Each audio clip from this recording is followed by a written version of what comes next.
शांतता. कधी विचार केलाय की आपल्या घराच्या किंवा ऑफिसच्या भिंतींच्या आतल्या विजेच्या तारा इतक्या सुरक्षित कशा राहतात? याचं उत्तर आहे मेटल कंड्युइट पाईप. आणि आज आपण याच पाईपसोबत कसं काम करायचं हेच शिकणार आहोत, अगदी सोप्या भाषेत.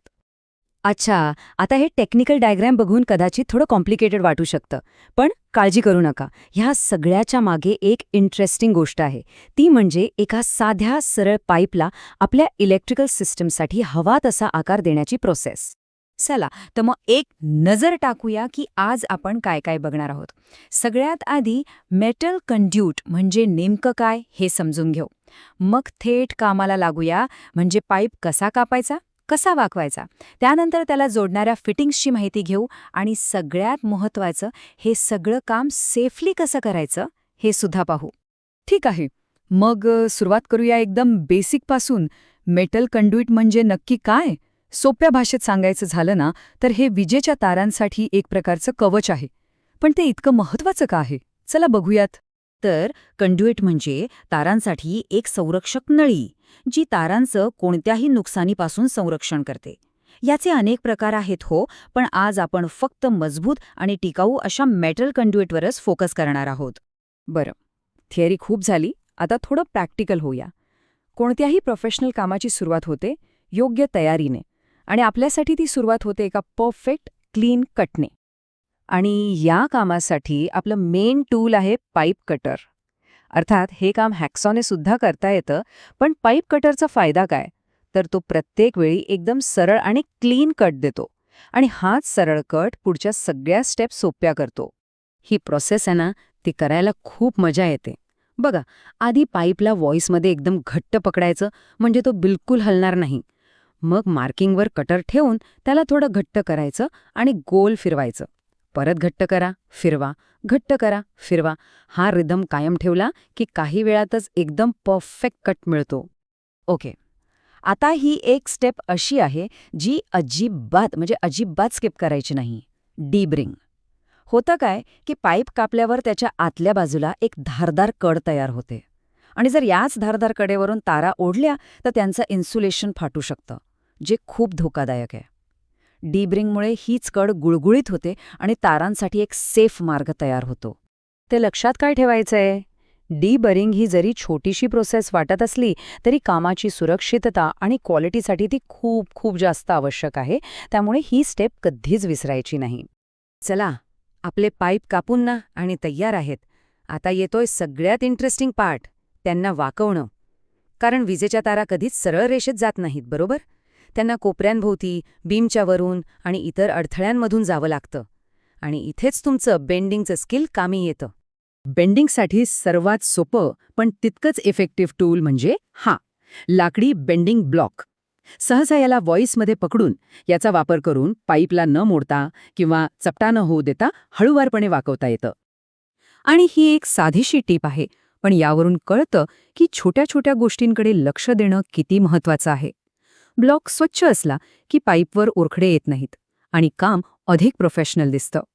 पुढचं टूल आहे एका मजेशीर नावाचं, हे की. आता हे काही मोठ्या गोलाकार बेंड्ससाठी नाही आहे. उलट हे की आपल्याला छोटे आणि अवघड बेंड्स, जसं की छोटे ऑफसेट, एकदम अचूकपणे करण्यासाठी मदत करतं, आणि तेही पाईपला अजिबात डॅमेज न करता. आणि जेव्हा काम मोठं असतं तेव्हा आपण हेवी मशिनरी वापरतो, म्हणजे बेंडिंग मशीन. जेव्हा खूप सारे पाईप्स किंवा मोठ्या डायामीटरचे पाईप्स वाकवायचे असतील तेव्हा हे मशीन खूपच कामाला येतं. यात फक्त एक गोष्ट लक्षात ठेवायची की प्रत्येक पाईपच्या साईजनुसार त्याचा कॉलेट किंवा फॉर्मिंग डाय बदलावा लागतो, तरच परफेक्ट बेंड मिळतो.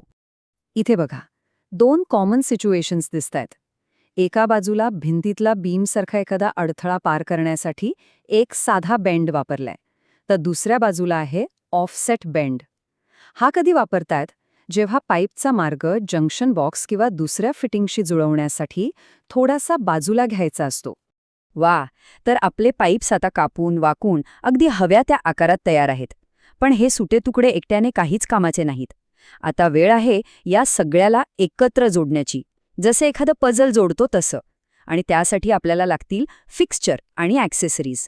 मार्केटमध्ये अनेक प्रकारच्या फिटिंग्ज मिळतात आणि प्रत्येकाचं काम ठरलेलं आहे.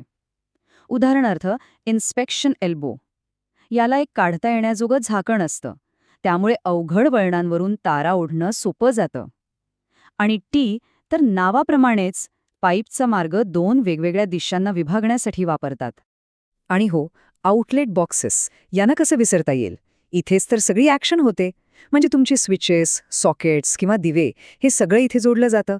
हे अख्ख्या सिस्टमसाठी जंक्शन पॉइंट्स म्हणून काम करतात. ओके, आता आपण जवळजवळ शेवटच्या टप्प्यात आलो आहोत. पण सगळ्यात महत्त्वाचा भाग आपण मुद्दाम शेवटसाठी ठेवला आहे, सेफ्टी. कारण काम कसं करायचं हे माहीत असणं एक गोष्ट झाली, पण ते सुरक्षितपणे कसं करायचं हे माहीत असणं हीच गोष्ट एका नवशिक्याला खऱ्या प्रोफेशनलपासून वेगळं करते. चला, ह्या सेफ्टी चेकलिस्टवर एक क्विक नजर टाकूया. यातले बरेचसे नियम योग्य टूल्स वापरण्याबद्दल आहेत. म्हणजे कामासाठी योग्य साईजचा पाईप वापरा, पाईपला कधीच गरम करू नका कारण त्याने तो कमकुवत होतो. काही नियम योग्य टेक्निकबद्दल आहेत. पाईप घट्ट पकडा, वाकवताना त्याची सीम खराब होणार नाही याची काळजी घ्या. आणि हो, सगळ्यात बेसिक नियम, नेहमी आपलं पर्सनल प्रोटेक्टिव्ह इक्विपमेंट म्हणजे PPE वापरा. तर हे होतं मेटल कंड्युएटसोबत काम करण्याचं बेसिक ज्ञान. हे स्किल तसं खूप जुनं आहे, पण यामुळे एक विचार येतो मनात की जसजसं आपलं बांधकाम तंत्रज्ञान प्रगत होत आहे तसतसं भविष्यात हे काम कसं असेल. कदाचित आणखी स्मार्ट टूल्स येतील किंवा नवीन मटेरियल वापरलं जाईल. यावर विचार करायला नक्कीच वाव आहे. आजच्या पुरतं इतकंच. धन्यवाद.